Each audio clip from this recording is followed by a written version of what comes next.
Hi there, Tapfile friends! I have finally made it to a cemetery I've been meaning to come to for a long time. Weather is brilliant now. We are in Ilkeston today after much bus changing and not knowing where the heck I was going.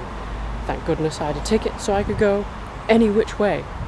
Alas, we get there in the end, don't we everybody? As we're walking through, it's a very park-like, there isn't even a path, it's all grass. This is Stanton Road, Ilkeston Cemetery.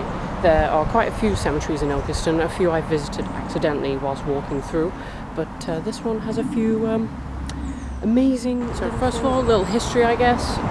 This cemetery was in use from 1864 to 1947, and the one main reason on here is because it is the home of the Ilkeston Giant. Came across that accidentally whilst researching the other two cemeteries that are in Ilkeston. A little bit of information about Samuel Taylor. So he stood at 7'4", which if you think that is an incredible height even by today's standards. So in the days of when he was alive, that would really be impressive. So he visited a travelling fair at Castle Donington, but he became the main attraction because of how tall he was.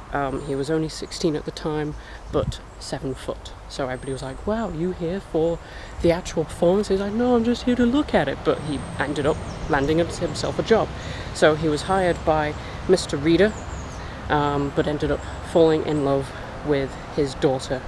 They then eloped together because Mr. Reader did not like them dating, and they started their own show together.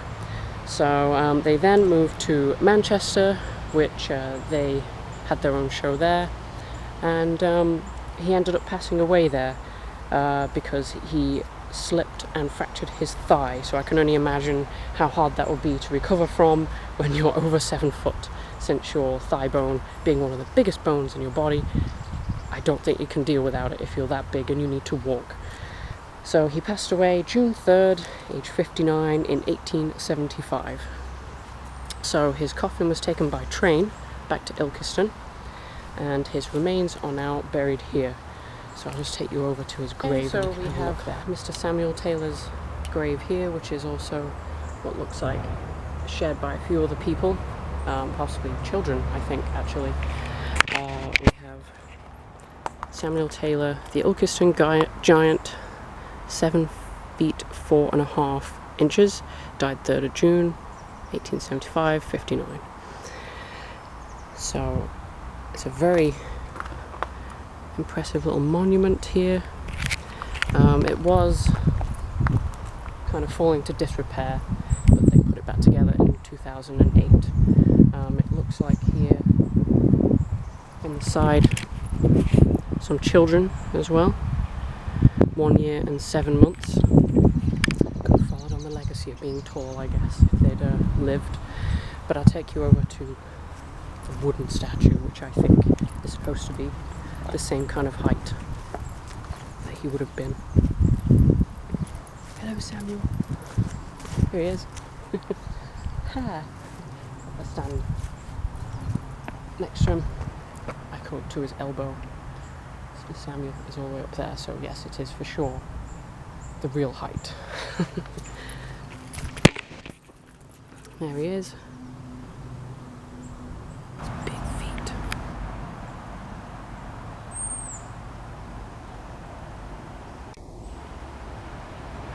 I mean, at the front of the main road, where the gates are, there is a bus stop right outside, so it's very easy to get to. I just end up getting the wrong bus and going the wrong way. It's an adventure, you know. But at the front, there's a lot of here, beautiful wildflowers. It's like they've made the front look lovely with there's an information plaque just there. But as you go further back, it's like all of the gravestones. I mean, this one's just been left here on the ground. These ones are quite abysmal. Really, I mean, this is going to fall anytime soon with that kind of weight on the top, and then the base of it looking like that. It's just going to all collapse in. All the ones along here are very heavy. A lot of the ironwork is broken.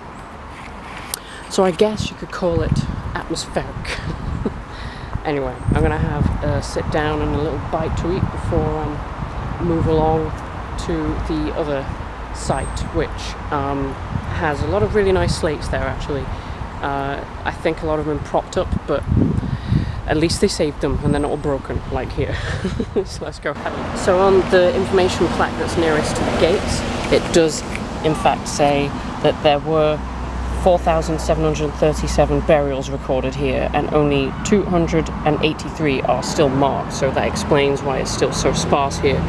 The back area was actually for the poorer folk, so they were recycled, with almost 8 different people being put inside the graves, and the ones that are nearest the gates here are the most expensive. It does have apparently some drama in the cemetery. It's spying about here, saying that James Wilkinson, whose headstone stands near the back, so I didn't find that, but apparently in 1871 a gun was fired by a servant at a bonfire celebration and killed him. There was also the butcher's daughter found in a canal who thought to have killed herself, and several victims of mining accidents. So there is quite a bit of drama in here if you're willing to look. I didn't find those, however, because they are so eroded and worn away. I did want to show this one near a tree here that's propped up. Obviously was really expensive and paid for once upon a time, but I'm not quite sure how this big dip would have happened besides erosion, or if this has been here so long, rain has been dripping on it from the tree.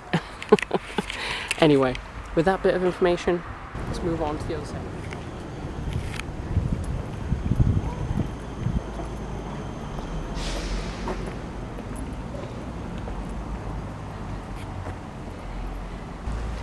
Alrighty, so here we are at the second church, which is more central. So it's on quite a hill overlooking the marketplace of Ilkeston.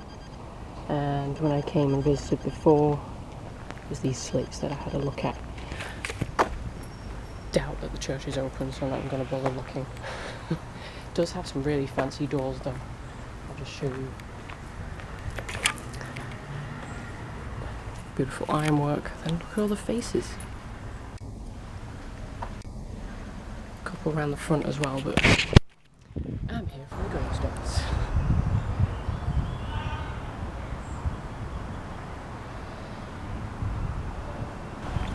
So coming over this way, they've done the polite way of stacking them all up in a long row, and they do have some wonderful works of art upon them, as always. It is the monument of William Longden of Copman Hay.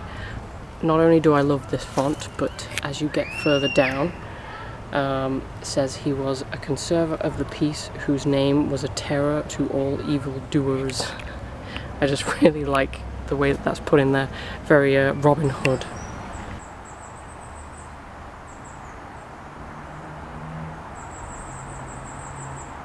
I think this actually joins onto a school, so I'm not going to really do a load of filming around here when there's kids actually learning in there. But I had to come around the side and show you this last part. Most likely this area behind me was where all the poor folk were buried, because there's not many gravestones left. But coming back around the front again, we start seeing more slates, but this one is great, growing out of a tree. And I like what they did over here.